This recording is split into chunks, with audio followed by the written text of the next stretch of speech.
Setelah aniaya istrinya, Budiati hingga tewas dan tinggalkan anak-anaknya 2 hari kelaparan, Mas Suri malah pura-pura datang dan bertanya-tanya apa yang terjadi. Dirinya juga berteriak minta tolong serta takut waktu ada yang lapor polisi.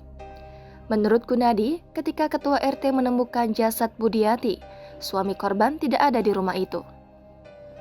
Dia menjelaskan perlakuan kasar Mas Suri kepada Budiati diduga terjadi pada Jumat 9 Juni lalu. Gunadi mengungkapkan dirinya tak setuju Budiati menikah dengan Mas Suri. Pasalnya, pria tersebut berwatak keras dan mudah marah. Di samping itu, putrinya dan Mas Suri menikah secara siri. Kini, polisi telah menangkap Mas Suri dan menetapkannya sebagai tersangka.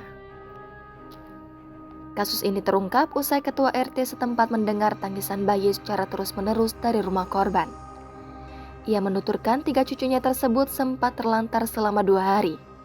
Selama terlantar, 2 cucunya yang berusia 4 dan 2 tahun makan makanan yang ada di kulkas.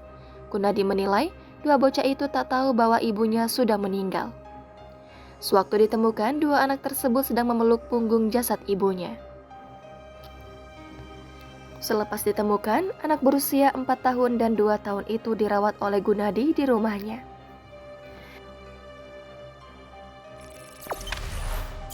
Jangan lupa subscribe, share, komen, dan like ya.